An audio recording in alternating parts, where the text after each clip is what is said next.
کیا آپ نے کبھی غور کیا ہے کہ انسان کا غرور اسے کہاں تک پہنچا سکتا ہے؟ تاریخ کے صفحات میں بے شمار بادشاہ گزرے ہیں، فتوحات کرنے والے، ظلم ڈھانے والے اور سونے کے تختوں پر بیٹھنے والے، مگر ان سب کے درمیان ایک ایسا شخص بھی تھا جس کی دیوانگی نے زمین اور آسمان کے بیچ جنگ چھیڑنے کی جسارت کر دی۔ وہ پہلا انسان تھا جس نے اپنے سر پر تاج سجایا۔ وہ پہلا شخص تھا جس نے اعلان کیا، زمین پر بھی میں ہی حاکم ہوں اور آسمان پر بھی میری ہی حکمرانی ہے۔ وہ زمین کے بلند ترین برج پر چڑھا، اپنی کمان کو سیدھا آسمان کی طرف تان کر ایک تیر چھوڑ دیا۔ جب وہ تیر واپس نیچے آیا تو اس پر خون لگا ہوا تھا۔ اس بادشاہ نے زور سے قہقہا لگایا اور اپنی قوم سے کہا، دیکھ لیا، میں نے آسمان کے رب کو بھی مار دیا ہے۔ یہ واقعہ فرعون سے بھی پہلے کا ہے۔ یہ قصہ ہے بابل کے اس ظالم حکمران کا جس کا نام سن کر آج بھی دل میں عبرت پیدا ہوتی ہے۔ یہ کہانی ہے نمرود کی۔ حضرت نوح علیہ السلام کے طوفان کے بعد جب زمین پر زندگی دوبارہ آباد ہوئی تو بابل وہ پہلا شہر بنا جو دنیا کا مرکز کہلایا۔ اللہ نے اس قوم کو بے حد طاقت عطا کی تھی۔ ان کے جسم طاقتور تھے، ان کی عقلیں تیز تھیں اور ان کی عمارتیں بادلوں کو چھوتی دکھائی دیتی تھیں۔ اس عظیم سلطنت کا بادشاہ نمرود بن کنعان تھا۔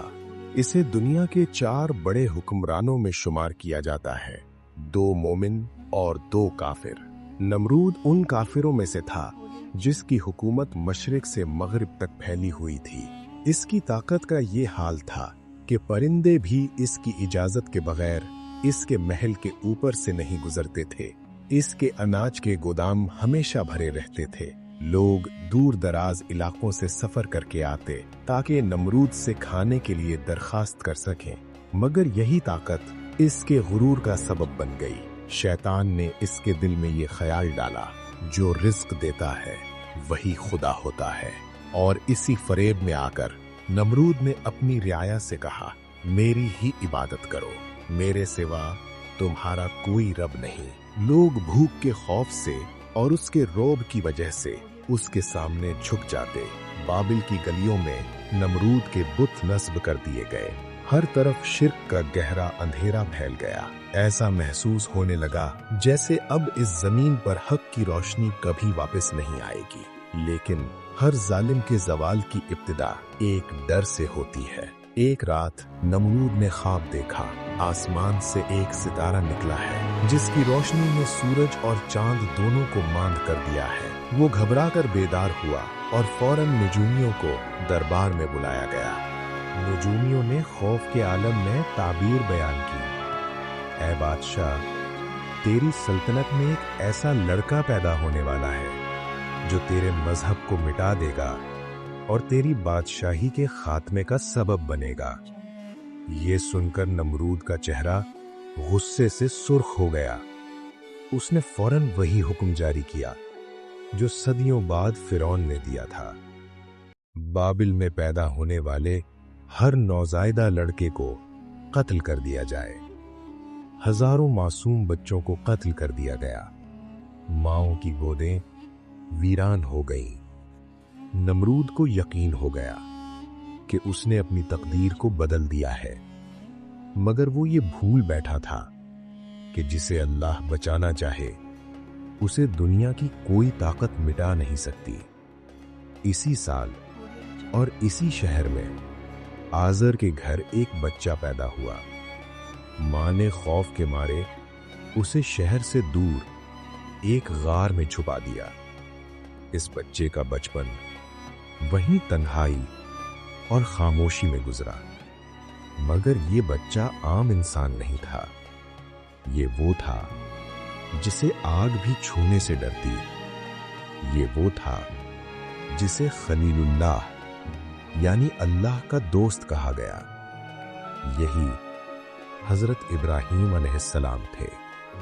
जब हजरत इब्राहीम अलैहिस्सलाम जवान हुए तो वो अपनी कौम की तरफ वापस आए। उन्होंने देखा कि लोग पत्थर के बने बुतों को और खुद नमरूद को भी सजदा कर रहे हैं। उन्होंने सवाल किया कि तुम इन चीजों की इबादत क्यों करते हो जो न सुन सकती है और न देख सकती है। ये खबर जल्द ही नमरूद तक पहुंच गई। कौन है वो नौजवान जो मेरे खुदा होने को झुठला रहा है? नमरूद ने फौरन हुक्म दिया कि हजरत इब्राहीम अलैहिस्सलाम को उसके दरबार में हाजिर किया जाए। ये तारीख का एक अजीम मुनाजरा था। एक तरफ जमाने का सबसे ताकतवर बादशाह और दूसरी तरफ एक तन्हा नौजवान। नमरूद ने गुरूर से पूछा, ऐ इब्राहीम, अगर मैं खुदा नहीं हूं तो फिर तेरा रब कौन है? किसके सहारे तो मुझे ललकार रहा है? हजरत इब्राहीम अलैहिस्सलाम ने निहायत सुकून से जवाब दिया, मेरा रब वो है जो जिंदगी देता है और मौत देता है। ये सुनकर नमरूद जोर से हंसा। उसने फौरन 2 कैदी दरबार में मंगवाए। एक वो जिसे पहले ही मौत की सजा सुनाई जा चुकी थी और दूसरा वो जो बेगुनाह था। नमरूद ने हुक्म दिया कि जिस कैदी को मौत की सजा मिली थी उसे आजाद कर दिया जाए और जो बेकसूर है उसे फौरन कत्ल कर दिया जाए। तलवार चमकी और एक लम्हे में सर जिस्म से जुदा हो गया। नमरूद ने गुरूर से कहा, देख लिया, मैंने एक को जिंदगी दी और एक को मौत दी, मैं ही खुदा हूं। कहानी के इस मरहले पर नमरूद अपनी चालाकी पर फख्र कर रहा था, मगर उसे अंदाजा नहीं था कि अब हजरत इब्राहीम अलैहिस्सलाम ऐसी दलील पेश करने वाले हैं जिसका जवाब दुनिया के किसी जाबिर के पास नहीं था। ये दलील नहीं थी बल्कि एक चाल थी। मगर हजरत इब्राहीम अलैहिस्सलाम इस फरेब में उलझने के बजाय खामोश रहे। फिर उन्होंने ऐसी बात कही जिसने नमरूद को बिल्कुल बेजवाब कर दिया। उन्होंने सीधा उसकी आंखों में देखकर फरमाया, मेरा रब सूरज को मशरिक से तुलू करता है, अगर तू खुदा है तो उसे मगरिब से निकाल कर दिखा। ये सुनते ही पूरे दरबार में खामोशी छा गई। वो बादशाह जो पूरी दुनिया पर अपनी ताकत का रोब जमाता था, आज एक सादा सी बात के सामने बेबस खड़ा था। सूरज उसके हुक्म का ताबे नहीं था और ना ही कायनात के निजाम पर उसकी कोई गिरफ्त थी। इसी लम्हे कुरान फरमाता है, फबुहितल लज़ी कफर, यानी वो काफिर हैरान और खामोश रह गया। लेकिन हिदायत सिर्फ उसे नसीब होती है जो उसे कबूल करना चाहे। नमरूद को शर्मिंदगी महसूस होने के बजाय गुस्सा और खौफ ने उसे पागल बना दिया। उसने हुक्म दिया कि इब्राहीम अलैहिस्सलाम को आग में फेंक दिया जाए, मगर अल्लाह के हुक्म से वो आग ठंडी और बेजरर हो गई। जब नमरूद ने देखा कि आग भी इब्राहीम अलैहिस्सलाम का कुछ नहीं बिगाड़ सकी तो उसका जुनून और बढ़ गया। उसने ऐलान किया, मैं उस खुदा से जंग करूंगा जिसने मेरी आग को बेअसर कर दिया। उसने बाबिल में एक अजीम और बुलंद बुर्ज बनवाना शुरू कर दिया। उसका ख्याल था कि वो आसमान तक पहुंचकर नऊजुबिल्लाह अल्लाह को तलाश करेगा और उससे लड़ेगा। इसी दौरान उसने आसमान की तरफ एक तीर चलाया।